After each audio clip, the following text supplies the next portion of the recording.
Hello, everyone. Good morning. I hope everyone is doing fine.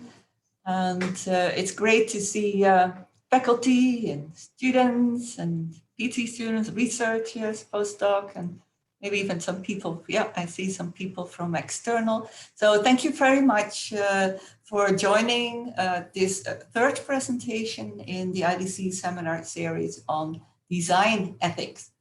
And today, we have the honor to have Katie Shilton with us, and she will talk today about levers for ethics in technology design. Very interesting. She is very well known in the field of ethics in design, in particular in the area of big data, which, as we all know, has lots of ethics issues related to it. So maybe to introduce Katie. Katie is Associate Professor at the College of Information Sciences, Information Studies at the University of Maryland, College Park.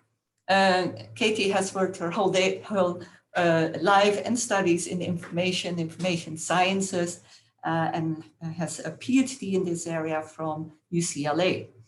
Her research explores ethics, but also policies for the design of information technologies. And of course, that is an extremely hot topic.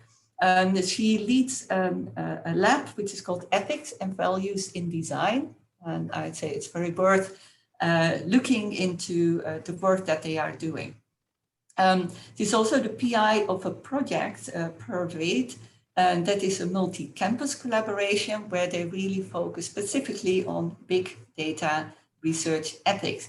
And it's interesting that it's a collaboration between, or they look into the researchers, but also the subjects or the people whose data they are working with, as well as the regulator.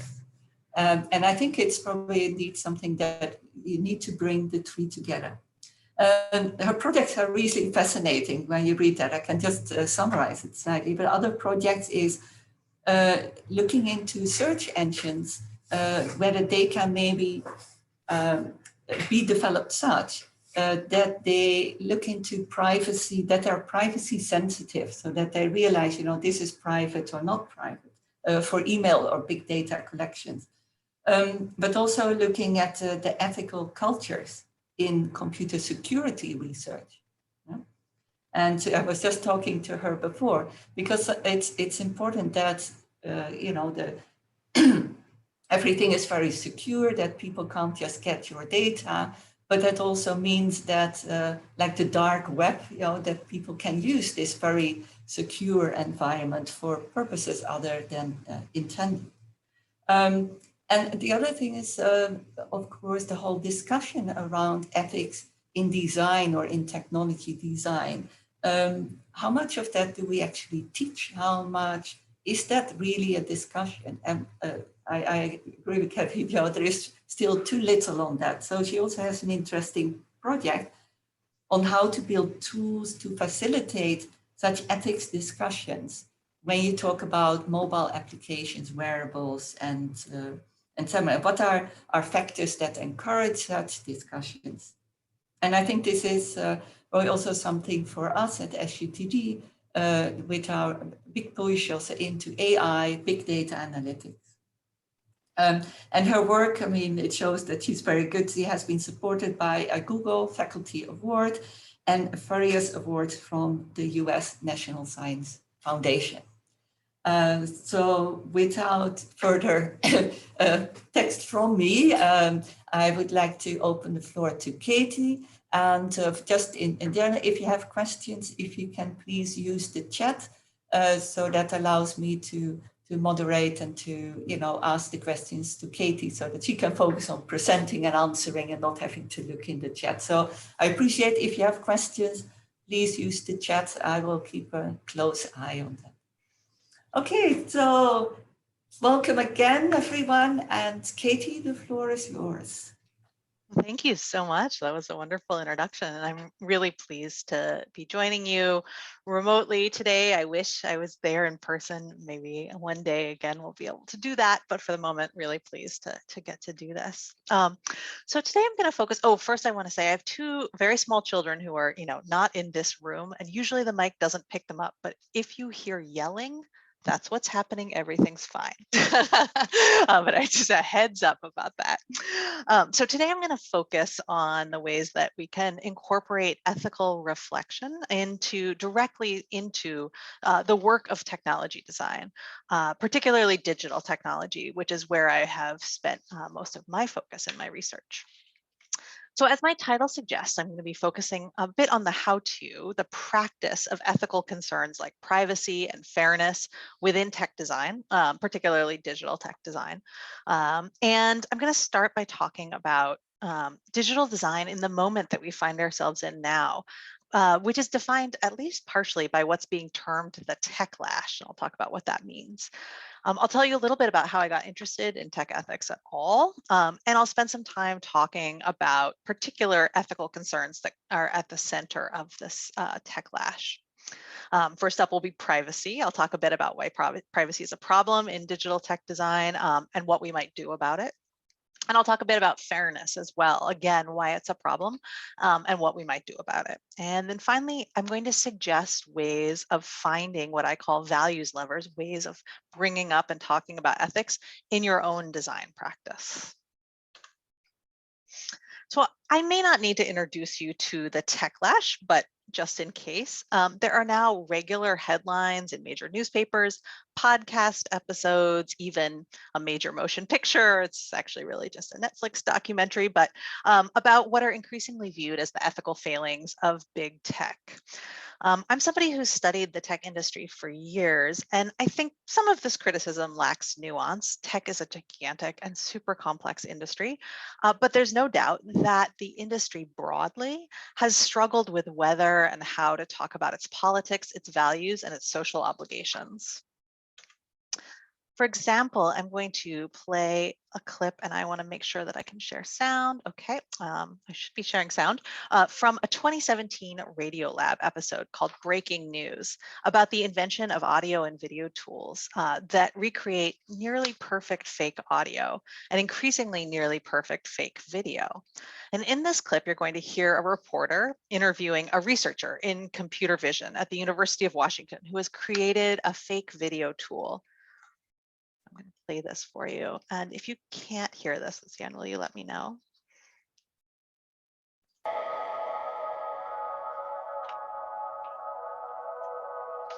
Like the timing of you guys making this thing and then this explosion of fake news, like how do you guys think about how it could be used for nefarious purposes?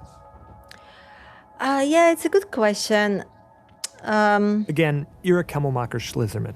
I feel like when every technology is developed, then there is this danger of with our technology, you can create fake videos and so on. Or I don't want to call it fake videos, but like to create video from audio, right? But they are fake videos. Yeah. But the way that I think about it is that like scientists are doing their job in showing, like inventing the technology and showing it off, and then we all need to like think about the next steps, obviously. I mean, people should work on that. Otherwise restarts, there we go. So people should work on that. That's the quote, which great. More jobs for me and my students. But in all seriousness, I think the implication that it's not her job to worry about the social implications of what she's building is troubling. But that was recorded. That episode was recorded in 2017. And here we are in 2021. And I actually credit the rise of artificial intelligence, and specifically the subsection of AI that is fueled by machine learning using data about people, with a ton of attention that tech ethics is suddenly getting. When I first began working in tech ethics, it was pretty common for technologists, for the people I was studying, to claim that technology was a neutral tool and that it was up to the users to do good or bad things with that tool. This is a point of view that has been critiqued within technology studies for decades, but it was still really pervasive within the technical fields, like software engineering and software design. But now, all of a sudden, it is really rare to hear somebody say that machine learning is neutral or without human values. It's become increasingly clear, in fact, that machine learning in particular reifies existing biases and disparities in the data that it uses. The machines learn the bias from the data that it uses. As Ruha Benjamin, who's the author of Race After Technology, a book pictured here, writes, existing social biases are reinforced, yes, but new methods of social control are produced as well. Whenever we hear the promises of tech being extolled, our antennae should pop up to question whether all that hype about better, faster, fairer might be hiding and making us ignore. And when bias and inequality come to light, lack of intention to harm is not a viable alibi. So how do we as designers avoid crises of inattention, of producing new forms of social control and inequality? This is a question I've been trying to answer my entire career. I didn't set out to work in tech ethics, actually. I started a master's degree to be an archivist and work with paper. But along the way, I got involved with a group of faculty at UCLA who were asking questions not just about memory, which was my interest as an archivist, but also forgetting. They realized that more and more was being recorded about us all the time, and that there might be negative social ramifications of all of that recording. And then I was lucky enough, this was back in 2007 or so, to join a research center at UCLA called the Center for Embedded Networked Sensing, SENS, it's a mouthful. But SENS leaders were some of the first computer scientists to explore using mobile phones to collect data about people. And this was actually before the era of smartphones. The image on the right here is the setup that we use to record data. And what it is it's a GPS device that has been stuck to a Nokia feature phone with tape. So they're like literally just taped together there. And what's not shown in that bag is the huge battery pack that we had to carry around to power our GPS rig for an entire day in 2007. And so SENS, this research center doing this early sensing work, became the setting for my dissertation. I did a participant observation study of how SENS engineers, how the designers and engineers in that group grappled with the ethics of the data collections they were performing. And so this is a picture of grad school me helping out with a design workshop. And you can see next to me, there's like an air quality monitoring device that's been rigged up with sensors. So there were lots of sensors like that all over the space. And from this long-term ethnography of sensing engineers came an organizing principle that has shaped a lot of my work, or an organizing concept that I've used a lot in my work, the idea of values levers. Values levers are work practices or design practices, things that you do every day as a designer that surface ethical issues within technical work or make particular human values relevant to technical work. So it's easy to go about technical work without thinking about ethics and values, but there are moments when they come up. So when are those moments and how can we make them come up more? I call them their aha moments where ethical issues become relevant to technical work. So for example, practices like interpreting policy for design. At SENS, this was because it was a university, it was dealing with the requirements set by their ethics review board. But in a company, it could be dealing with other kinds of policy, which I'll actually talk about in a minute. But those moments of trying to interpret how policy applies to design surface values and values tensions as developers negotiate design decisions to try and satisfy those policies as they understand them. Engaging with users is another time that frequently surfaces human values. Those of you who do user-centered design won't be surprised by this, or participatory design. Similarly, working with users tends to surface their values. And there are particular design methods, such as envisioning cards. I believe Batya Friedman gave a talk. Design fictions, design noir. There are sort of specific bespoke methods you can use to surface values as well. So with my students at UMD, I've formed the Ethics and Values in Design Lab, EVID, to try to guide technology design so that human values are as much a part of the process and the conversation as values like speed and efficiency. And I'm going to talk a little bit more about some of the values levers we've studied in different software engineering contexts and design contexts, mobile application design, as well as machine learning data curation. Because I think it's helpful for finding structural interventions to introduce conversations about ethics into technology design. And so the point of values levers is that they don't rely on a single individual to do good design, but rather help to set up workplaces to encourage these conversations. Okay, so what do values levers look like in practice? I've studied a variety of technology work settings, embedded sensing, which I mentioned, network architecture, to try and understand. And one example was with my collaborator, Dan Green. I studied levers that encouraged privacy discussions in mobile application development. So privacy is one of the first values that tends to surface when people start talking about digital technologies and their fears about digital technologies. Companies like Clearview AI, which is a facial recognition startup, have been accused of nightmare privacy policies. Recent attempts at contact tracing during the coronavirus epidemic have been stymied by privacy concerns. The public broadly is feeling gun shy about privacy, and for pretty good reason. A lot of our data is collected all the time. So what do we do about it as designers? I was really interested in how mobile app developers talk about and think about privacy, because they're a group that have a ton of leverage to make ethical decisions about what data to collect with their apps, how long to keep it, and how to share that data. And so I became really curious how they debate and talk about that power. So for our study, we turned to two online forums, one called iPhone Dev SDK and one called XDA. And these forums were valuable because a lot of mobile app developers work either alone or on small teams. And so they turn to these online settings to seek advice from each other. These online forums provide a really great source of conversations between developers. XDA is a gigantic forum for Android developers as well as Android users, and we chose it for its popularity as well as its independence from Google. And iPhone Dev SDK is a smaller forum for iOS developers, and it is the largest iOS forum that's not directly run by Apple. So again, we chose it because it wasn't run by the company itself.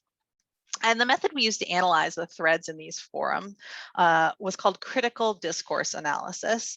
And essentially, critical discourse analysis analyzes the way that people talk about their practices. So we couldn't see them doing design, but we could see the way that they talk about how they do design.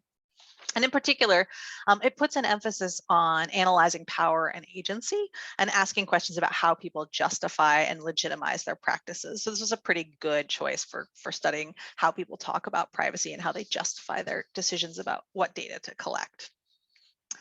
We sampled threads in both forums that talked about privacy, and we did this work in 2015 through 2017.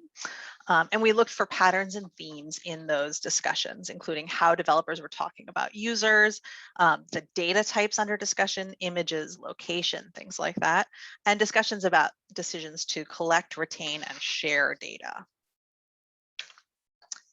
And we've written a number of papers about this, which I've sort of stuck on the bottom there. So if you're interested in this, you can find out more. But what we found that in a nutshell was for iOS developers, so people developing for Apple's suite of tools, navigating the Apple App Store approval process was the single most common trigger for data discussions.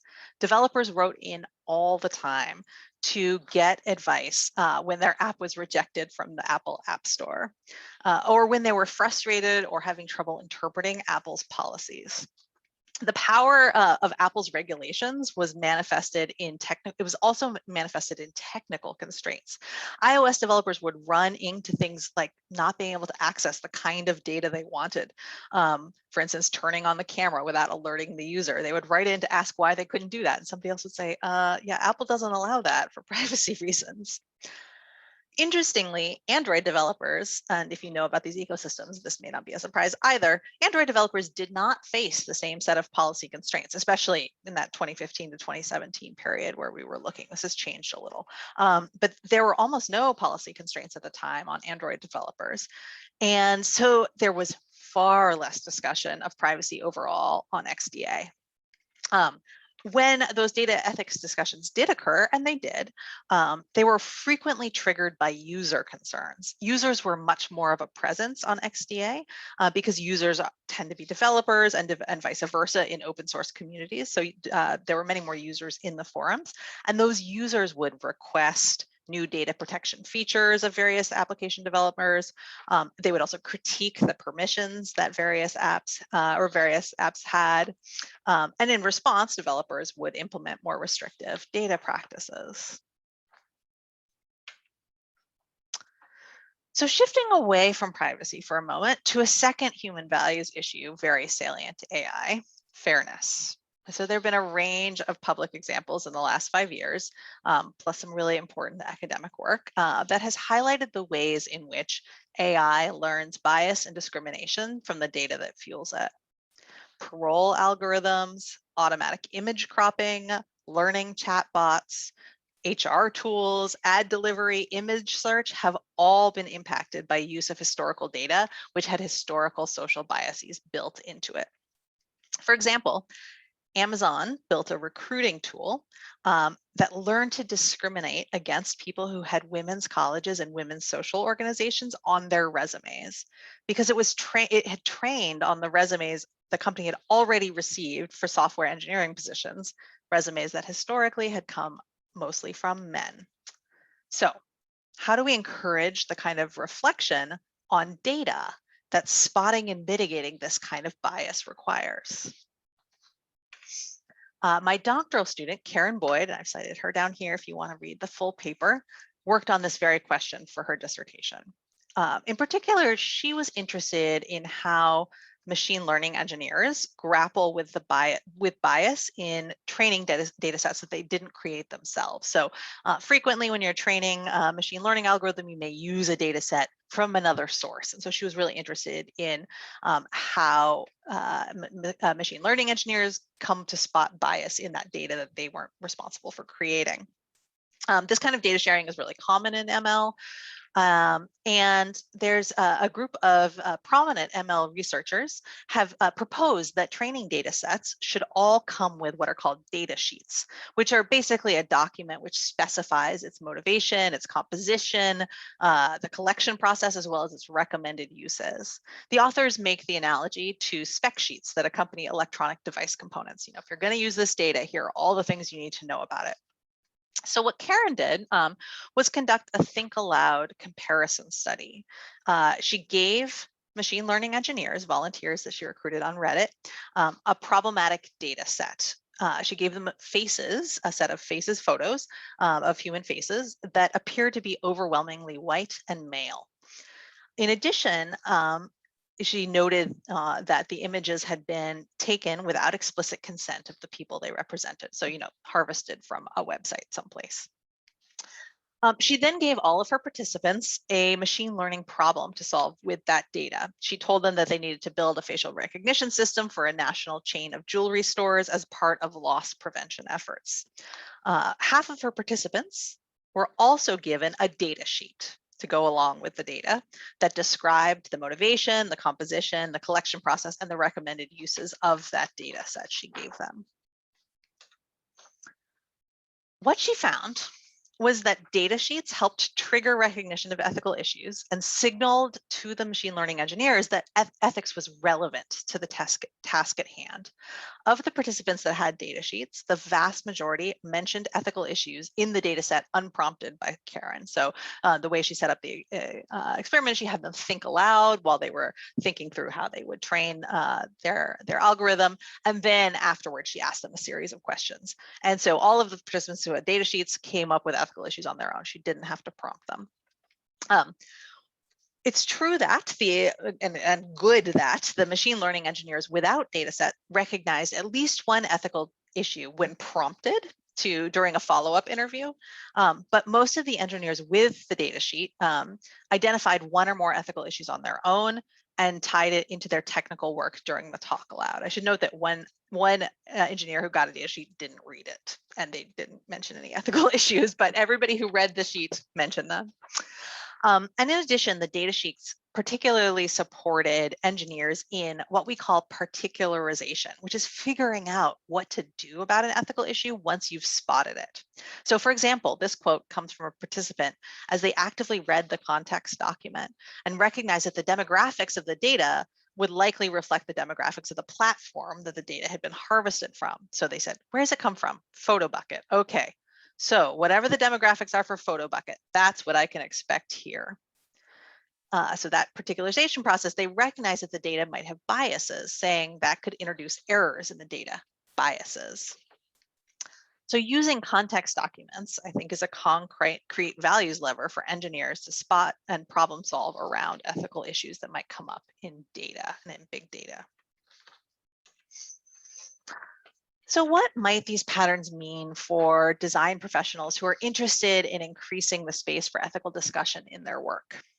So I encourage everyone working in design spaces to reflect on where you might introduce values levers into your own practice. I've given just a few examples, but they can be many and complex. So for examples, I think that designers can be really attentive to the policies that surround data collection in their context.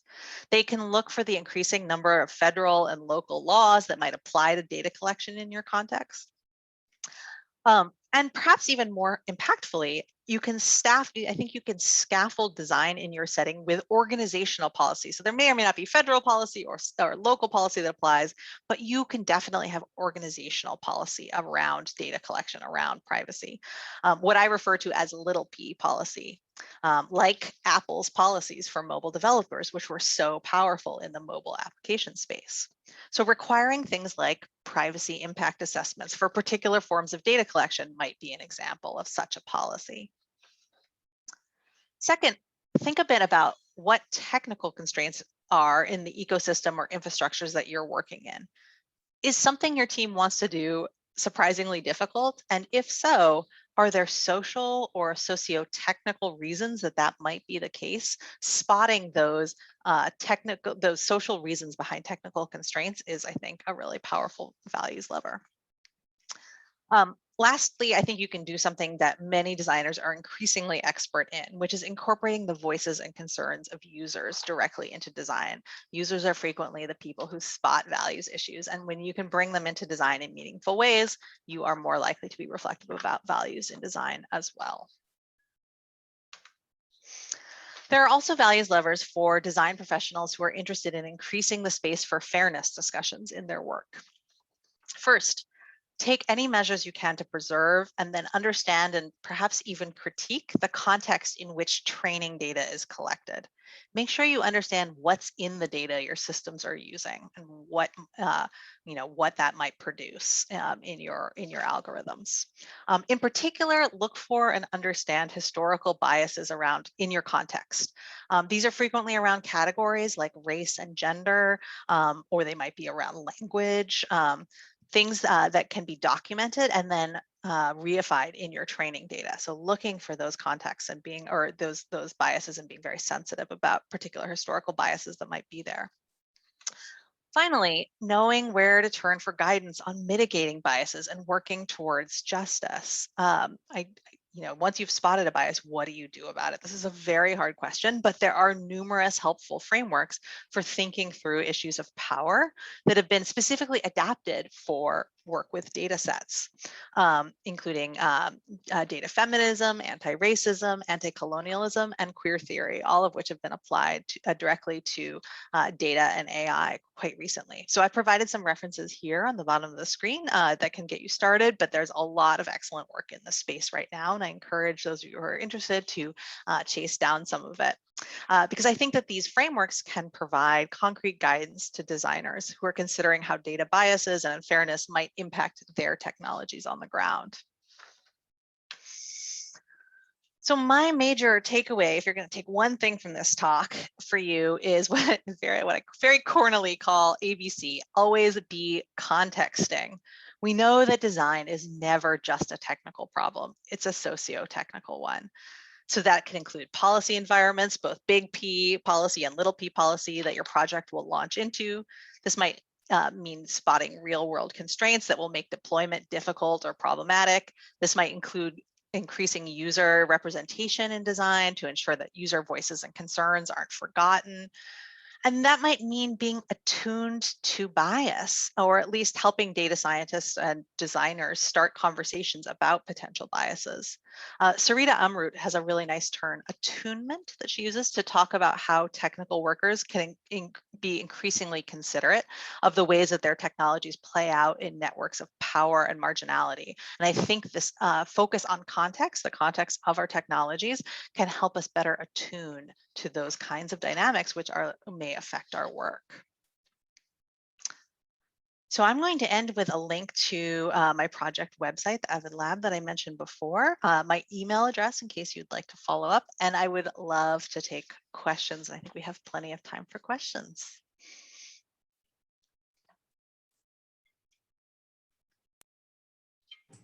Sorry. Thanks very much, Katie, for this very interesting talk. It's good to hear the research and some of the findings, but also I think in particular towards the end, what is there available? Because I think the fact that there are issues, people are getting more and more aware of it. But, one thing is knowing that there is an issue. It's quite a different thing. What do I need to do and what can I do? Yeah. So I would like to invite everyone to put down your questions in the chat. I will just start it off. We were just talking about, there are tools available, frameworks, and not everyone will read books to find something about the tuning or whatever. And I know that you're also teaching this at the, can you tell a little bit how you're doing that at your university or your department with the teaching? Yeah, this is a great question. So in my teaching, I try to focus as much as I can on giving students experience spotting ethical challenges and then making progress on resolving them. You can't always resolve them in a semester, but making progress on resolving them, because I think that ethics takes, so there's a branch of ethics which talks about ethics as practical wisdom. Essentially, it's something you have to learn to do over time, right? We are not just born ethical, where, it's not a matter of being a good or a bad person in sort of how you're born. It's a matter of learning over time how to spot these issues and what resources to turn to when you do. And so I think of ethics very much that way, as practical wisdom, which means we have to give our students experience. It's traditional to teach ethics with case studies. And I think case studies are interesting and useful, but I also think case studies don't necessarily speak to things that are going to be happening in your workplace in 5 years, right? Because we know technology is moving fast, and we know that you'll be designing something that we never thought of before. That's the whole point. So giving students experience with, in the moment, spotting ethical issues is, I think, really important. Okay, well, how do we do that? One thing I've been pursuing is games. I actually think that games can be really useful for helping students experience what it's like. We have 2 that we've developed in my lab so far, and then other folks have also been working on games. One based on the study of mobile application developers we did, one based on the really hard problem of content moderation. I haven't talked about content moderation today, but I have a student who's quite interested in it. The platforms have to make decisions about what content they do and don't allow, what qualifies as violence, what qualifies as hate speech, and those decisions, it turns out, are very, very difficult. The lines are really blurry, and it depends on the context. Everything depends on the context. So anyway, we've made 2 games that position people as technologists in both of these spaces, and give them experience of having to make some of these hard decisions, and then play out some consequences of some possible consequences of those decisions, so that you can see, well, if I allow all kinds of speech on my platform, it turns out my platform comes to be dominated by a particularly vocal and violent group of people, and if I don't allow, but a particular other forms of speech, I can squash, pro-democracy movements. So, there's a real balance, but there are consequences to those decisions, and we try and let students experience what those consequences are. In the mobile app developer game, the students are responsible for creating a privacy policy for an app company, and it turns out if you collect a lot of user data, the police may subpoena that data, and you have to decide if you're going to turn it over. And then, if you turn it over, you lose a lot of users. So those questions about, what some of the consequences might be for those decisions is hopefully helpful for students to sort of open their eyes to what that might feel like in practice, and then what some of the consequences of various decisions might be. So that's where we are with experiential learning in the ethics space.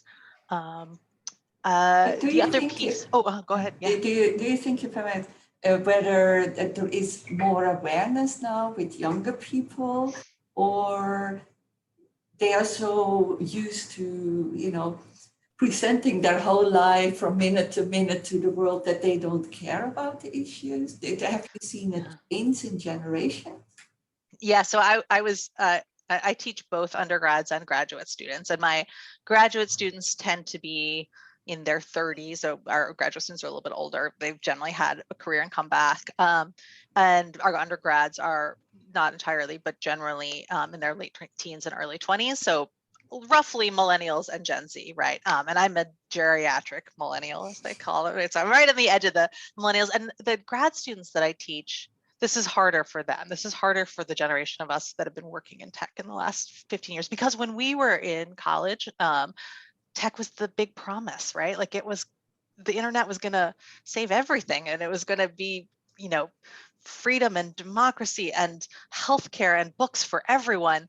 And then that didn't happen. And instead, this other thing happened, which is misinformation and violence, and it's been a bit shocking, I think, for the millennials. Gen Z gets it. Gen Z, they lived it. They lived Instagram as teenagers, and the bullying and the sort of self-presentation that they've had to go through from when they were kids. They've seen platforms come and go, right? They have a different understanding, and yes, they are on, what do they call it? There's a word for this.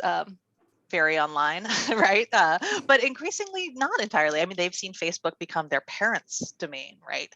Going from the cool thing among the kids in my generation to something that my parents use, right? So they understand these sort of tech ethics questions, I think, intuitively, perhaps a little bit more. Like Gen Z gives me hope. I think they're gonna fix these problems. We're also seeing, at least in the US, so many more women and people of color interested in engineering than 15, 20 years ago, and coming into our program and doing these just amazing things. So I think that is very promising in terms of who controls design. I'm super hopeful that the next gen has this. But that's very good to hear, because I thought, they don't seem to care, or not care is not the right word, but just so it's so part of their world. But to hear that they are much more sensitive to ethics issues is very good. Very good. Yeah, and sort of my qualitative experience with my students. Yeah. That's great. I see a question. Hi, Leonard. So Leonard asked, taking in consideration the fact that ethical issues tend to be human or qualitative in nature rather than based on ever-consistent patterns, would it make more sense to use an ethics enforcement framework that uses human assessors rather than algorithm-based programs? This is a great question and very hard. So I generally fall in the camp that yes, if we're thinking about ethics, there's going to have to be a human in the loop, because of this just difficulty generalizing, right? And one of the hardest things for my students is this idea that what you do in a given design situation from context to context is going to change, right? What is ethical is going to, because context is important. Of course, there are some, we can start to, well, I think as a global community, we have to come to some norms around, big principles that we want to respect: autonomy, dignity, but what that looks like on the ground, an algorithm is always going to struggle with, I think. Now, the argument of AI is that AI can learn eventually, given enough data, to do anything a human can do. Whether or not that comes to fruition, I don't know. And I do think ethics will be one of the sort of last. It will be, because it will be so hard for a machine to interpret. I don't see a lot of promise for sort of algorithmic based ethics enforcement. But who knows? The future could prove me wrong. Are there any questions of the audience? I'm sure you have questions. And so thanks for the answer, Katie, from Leonard. Maybe I'll, while you think about your questions, And I was thinking, you gave that example about fake voices and fake images, and the lady who, the little clip that you had at the beginning, I thought, oops, I was wondering, there is a lot of technology, there's a lot possible. And where should we draw the line between, some things you can do, but the question is whether you should do it. Of course, having fake voices, or let's say generated voices and generated faces, can be a very important, for a certain particular area, where they can help maybe people, who need assistance or whatever. But of course, technologies, if you don't put a boundary on it, they're used everywhere. So would you say it is the researchers who need to consider that, or their funders, or politics? You now see the drive with PDPA, and I think also with research, they say if we can't control our own house, i.e. our community, the powers will interfere. You just get more control. Yeah. How would you, sort of that dilemma of one thing as a researcher you want to explore, and look at opportunities, but where do you say, hey, this is where we draw. It's not only in this area, the same as of course in medical area, but there it's already more in discussion. How do you see that?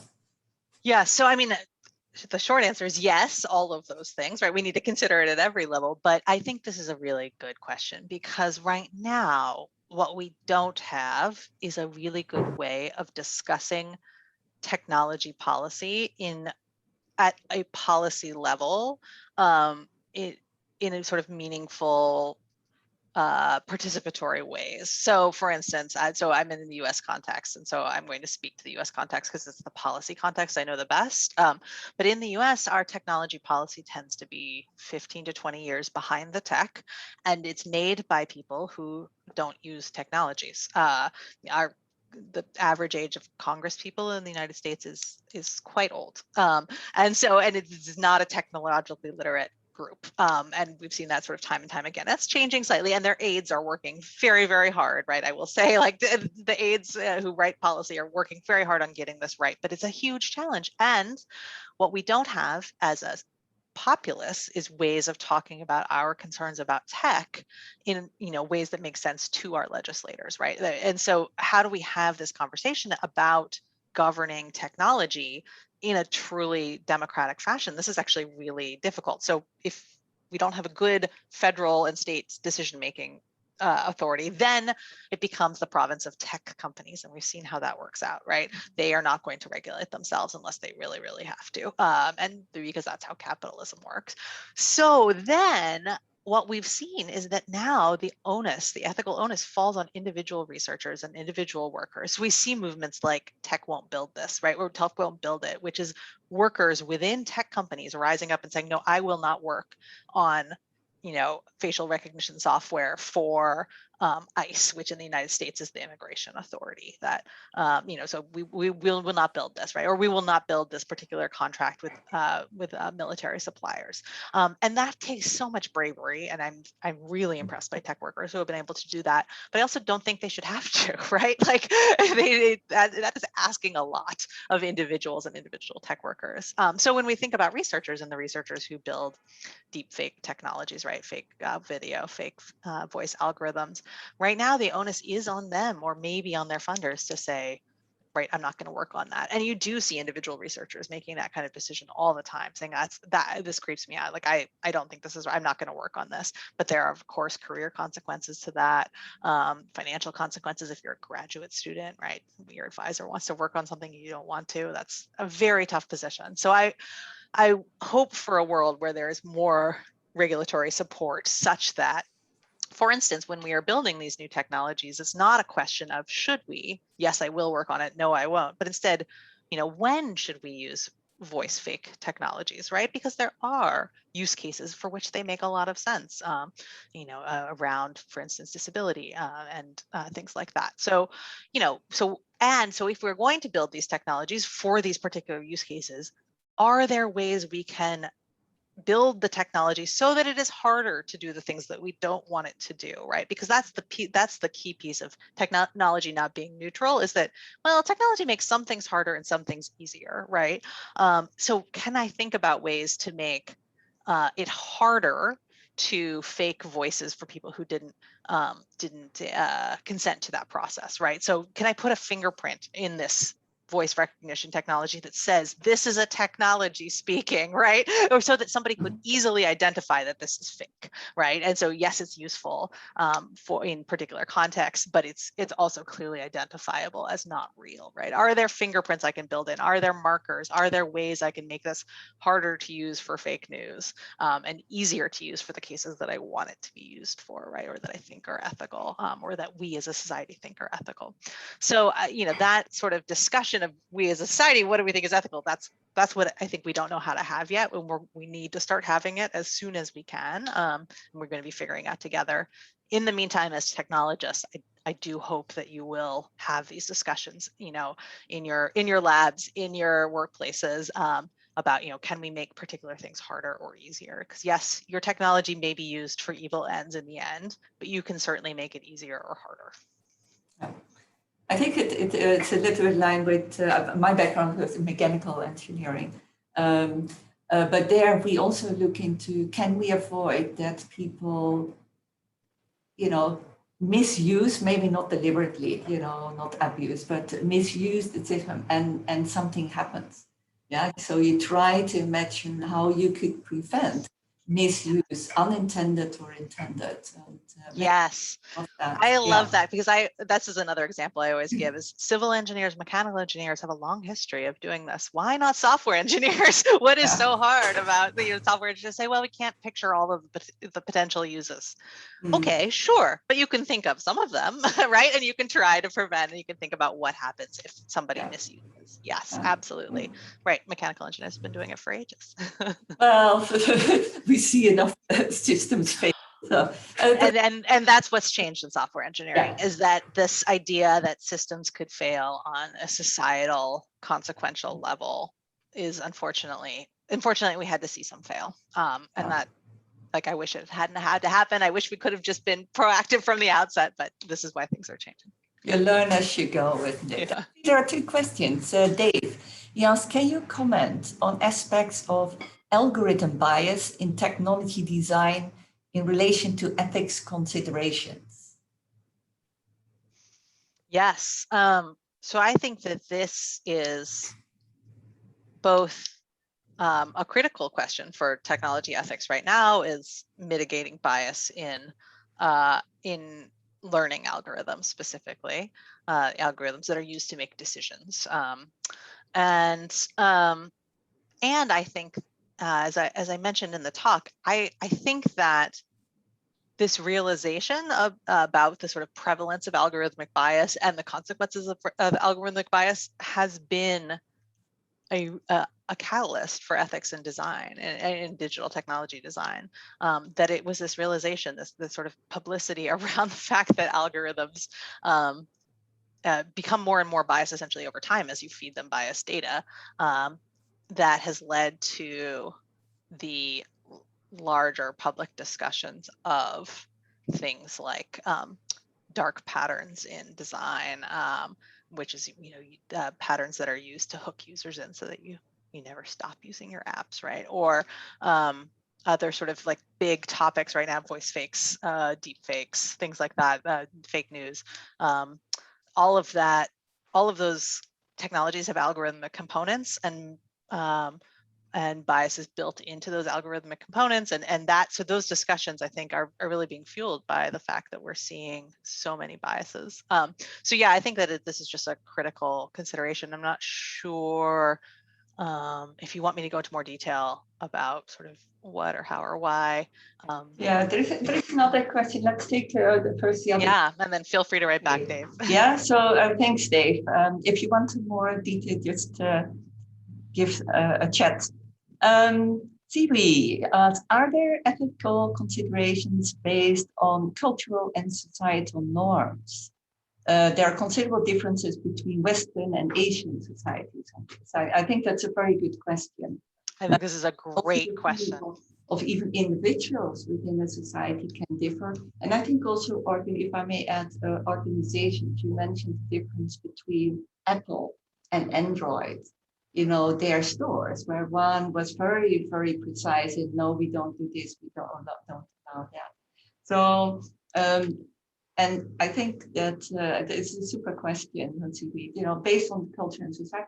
And how would you deal with that? Because Android software is sold all over the world. Or how could you align that? Or is there maybe a basic human value underneath?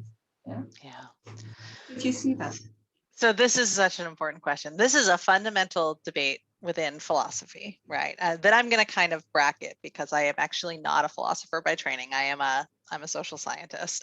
But yes, there are clearly cultural differences and societal norm differences that matter to ethics, right?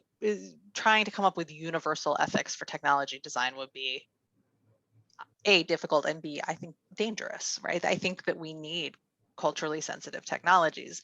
Now, this is a challenge for developers who are hoping to develop global technologies, right? And it's one that that lots of people working in global settings will absolutely acknowledge, right? For instance, language technologies is a great example of this. You know, they're learning technology, machine learning from language and natural language processing works really well with English because there's a lot of English text on the internet, right? It works much less well for languages for which there is much less text on the internet, and that's unfair. And that's a huge technical challenge as well, right? And then you start to get into sort of cultural norms in the way we use language and you know, what's appropriate and what's not in various contexts, and it gets very complicated very fast. So I think that you know, one of the reasons that I just emphasize context over and over for developers, for designers that I'm working with, is that I think the only way we can hope to build ethical technologies is to build for particular contexts, because these things are likely things like privacy, for instance, privacy norms.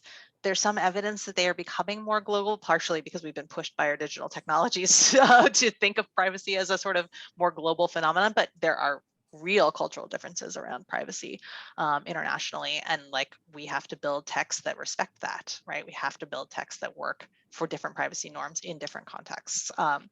And so, you know, yes, that's a challenge for developers, but I think it's one we have to get better at respecting. And that means that we need folks who come from those contexts working on these technologies. We need ways of talking between contexts about our expectations for how data might be collected or used, how we might relate interpersonally, what biases might be in our different language contexts that we're using. Yeah, we need to develop a vocabulary and sort of ways to do that. And I think we need competitor products some of the time, right, that come from different contexts. Right now, we have a real global monopoly for major platforms, and they're US built, and that is just a huge problem. And if we think about tech ethics. So yeah, I would love to see that disrupted. We'll leave it there. Yeah. Thank you. And that it's an aspect, so very good question. Thank you, Siwi, for that. And I think the cultural part. Do you have the feeling that people could also use this whole internet to push agendas? Yeah, whether it's related to gender, whether it's related to race, whether it's related to political directions, and whether that's good or bad. So this goes back to the sort of early days of the internet versus what we have today. And so, you know, right, when I was in grad school in 2007, we thought that the internet would allow everyone to push all of their agendas, and that would be good, that there would be a marketplace of ideas, and that, you know, that people would find the ideas that worked for them and appealed to them and would sort each other out, and then, you know, we would all be better for it. And unfortunately, what we've found, and what seems to be increasingly the case, is that agendas that inspire intense emotions are that are upsetting in ways, shapes, or forms are the ones that get a lot of engagement. And engagement is what drives advertising dollars, and advertising is what drives the current internet, right? So there are all of these entangled pieces that have led to the particular form of online discourse that we see today, that didn't have to be that way, right? Like it's not the marketplace of ideas. It's this more complicated socio-technical picture that, you know, advertising likes engagement. Well, engagement likes things that are upsetting, and things that are upsetting are the fringes on you know, the left, the right, wherever, right? It's the stuff that's really that has been pushed to the fringe information has been pushed to the center in a way that informed, dry science articles are not going viral, right?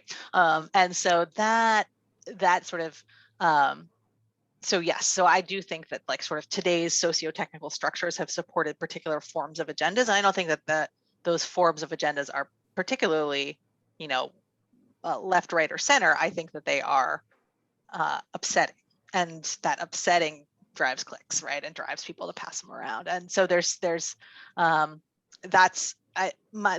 of my theory as to how we've ended up here. And we were talking before everybody joined us about I'm here in the US, where COVID vaccinations have stalled for no good reason, right? We monopolized the world supply of vaccine and then didn't get vaccinated, and that's upsetting, right? And that's dry, and the reasons for that are very complex. There's a complex history there, but it doesn't help that engagement online is so driven by emotion and eyeballs, and that platforms have made that decision, right? So Facebook, for instance, I'm just going to beat on them for a minute, but they had internal research that showed that it was the sort of most radical things that were driving engagement, and they chose not to make any changes based on that because engagement is good for the bottom line.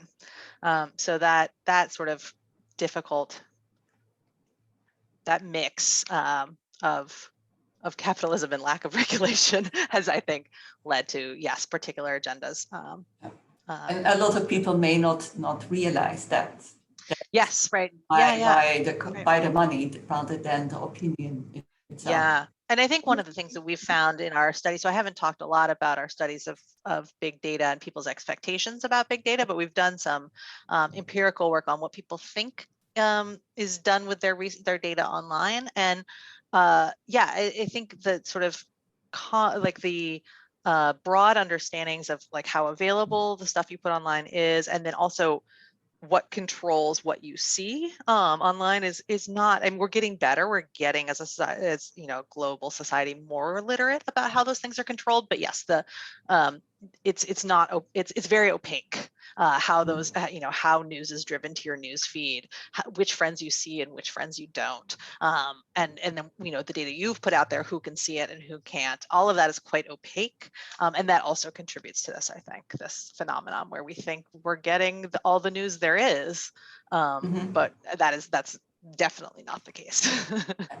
Would it then not also lead to the fact that the whole ethic considerations that we're talking about is not just the onus of the researchers, that we need to take care, etc., but also that we need to educate the population, you know, children, not just the safe view. I know there are, training is maybe a big word, but they pay attention in schools on the safe use of the internet, which is important. But in addition to that, the awareness that, you know, the whole idea with Facebook, if your friends tell you something, you believe that because they're your friends, aren't they?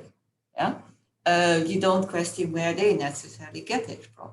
And you see that people feed through that, and that is their only source of knowledge, of information. That's not called knowledge, of information, rather than getting other opinions. So they see the world in blue if it happens to be blue that is within their environment.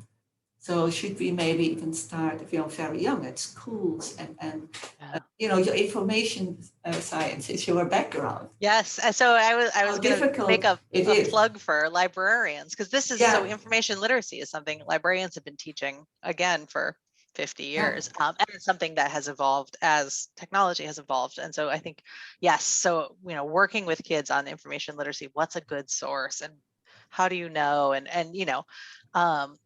that I think is just critical right now. And that's another place where I see differences in generations, because we have at least the students that I'm seeing now did have some information literacy training in high school, generally, maybe even before that, and they're more savvy than their parents were about things, especially about fake news and things like that. They see a different set of sources. They learn to recognize sources in a different way than I did, or that my parents did, and so I think that that's really promising, because I do think this is a skill that can be taught, absolutely, and that we could try and keep up with as things change, because of course there are a lot of actors out there who are interested in keeping things messy and perpetuating fake news. Some of my colleagues who study fake news find that it comes from actually a very small number of sources, and a lot of them state sponsored. And so that, there are some folks who are very devoted to making this stuff happen, and we can learn to recognize it, hopefully. But it will be harder if it's fake voice and fake video, right? That's harder for us even than fake. So, we have to learn to detect all of these kinds of fakes. It's going to be quite hard. Yeah, because the interesting thing is that this sort of narrow view on what my friends tell me, whereas you now have the opportunity to find voices from everywhere. Whereas when I studied, it was about how do I know what has been written? Now the onus is more on how do I select what is relevant between what is written? And that is a very, very different thing, because I can find things everywhere. Yeah, so there is this sort of dilemma. Maybe it's too much, maybe, I don't know, but there are some interesting aspects there. I was just looking at the time, it's now 11 o'clock. Are there any other questions? See, there is so much on this topic, maybe from your own research or your own organization. The question again. Yeah, there is also another aspect on data, whereby how do we differentiate data from real sources versus bot generated? Yeah. This is such a good question. This is a problem in that, going back to the tech policy discussion. If we want to have big democratic debates about tech policy, well, how do we know that what we're seeing is comments from real people as opposed to comments from interested parties with bots to spare, right? And that is a yes. So I just want to highlight that this is something that as technologists we need to work on, right? We need to work on making bot generated data more obvious, or more somehow, right? We need to be able to detect it, because it's absolutely a problem. And social science and politics are going to collapse if we can't distinguish real data from bot generated. Yeah. So it seems that a lot of it's less the fact that one can do it, whether it's fake or the bot generated, but more that those who are on the receiving end, that they can recognize the real from the fake. That's right. Yeah. That of course that doesn't take away that you shouldn't be able to just publish whatever you want, but if we can at least be informed about this and detect it, I think already put a step forward. Part of the challenge is that social scientists collecting data about people, about human behavior, haven't traditionally had adversaries, right? We haven't traditionally had people who were attacking our data streams directly. Similarly, FCC comments, that's a very US reference, but comments, they're government agencies that post things for comment, and now bots generate comments. And again, they're not used to thinking adversarially. I actually think we have we need to learn from computer security research, which has long thought about adversaries and adversarial attacks, because more sectors of life rely on digital technologies, they come under adversarial attack, and we need to figure out how to spot those attacks, because there will always be bad actors who one of the challenges of ethics is that we're assuming good actors, right? We're assuming that companies want to do the right thing, that people want to do the right thing. Of course, that's not always true, but it is largely true, right? And so yes, there are these, there are going to be bad actors. We have to figure out how to attack them. Yeah, see, we just added that it's evident on how these are played out in last year in the information on COVID, on vaccinations, and especially in the US due to Section 230. What is Section? Yes, so Section 230 is a bit of US law, of telecoms law, that says that platforms are not responsible for the content that's posted on, or not liable for the content that's posted on them. So it was an exclusion that was written for platforms. Basically, it's what distinguishes a platform, Google, Facebook, Twitter, from a newspaper, which is responsible for its content, editorial content, and cannot just print misinformation willy-nilly without being sued. So this is what prevents, you can't sue Facebook over misinformation in the US. And it's something that legislators in the US right now are looking at real closely, because and in fact, there's a bill that's been proposed right now in the US Congress that would strip platforms of Section 230 protections in the case of health information, misinformation, particularly because of the crisis that we're seeing right now. But you see also here that if either the organizations or the research community or so, when you can't keep your house in order, they're going to step in with laws to control the. That's right. That's yes. And beneficial or not, because sometimes it limits things that you want to do, because they're not in your field, the policymakers. That's right. That's right. We're seeing this in the privacy space too, that there's more and more, there's already comprehensive privacy legislation in Europe, which tech companies now have to deal with, and we're seeing more of it in the United States as well. And so yes, because companies didn't do this for themselves, there are now regulators stepping in. So yeah, it's a balance. Yeah. Okay. Good. Thank you very much, Katie, for a really very interesting presentation and lots of useful links. If you want to see, we have recorded, as we have recorded the previous session. So on the IDC website, you will, and in the announcement that was sent around, you find that site if you can't find it.